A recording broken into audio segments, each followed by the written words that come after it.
Next up is Brad in Kansas City, Missouri. Hi, Brad. Hi, Hank. I want to thank you for your ministry. It's been greatly edifying to me, and I'm sure to millions others. But my question is about the doctrine of hell and eternal torment, and whether or not Christ's sacrifice on the cross was for all men, whether they're believers or not, or whether it's just for people who believe. Well, it's only for those who want a relationship with Jesus Christ.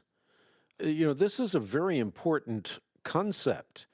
God does not force himself on people either in this life or in the life to come. Certainly God could, but if that were the case, love would be rendered meaningless. If the only way you could get your wife or kids to love you was by pointing a gun at them, love would not be meaningful. So love has to be volitional. It has to be of the will to be meaningful.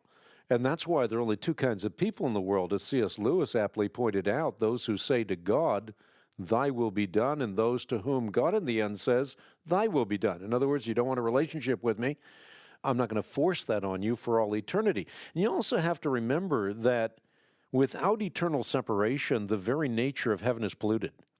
Evil is contagious, and therefore it has to be quarantined because it's a deadly plague. And if it's not contained, it will continue to contaminate and corrupt. So if God did not eventually separate the tares from the wheat, using biblical vernacular, the tares would choke out the wheat. And the only way, therefore, to preserve an eternal place of good is to eternally separate all evil from it. In other words, the only way to have an eternal heaven is to have an eternal hell. And I think also you have to look at this from the perspective of common sense.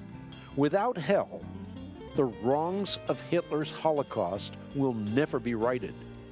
In other words, justice is going to be impugned if after slaughtering 6 million Jews, Hitler merely dies in the arms of a mistress and has no eternal consequences. So hell is a place where there are consequences, and all things in the afterlife will be put to right.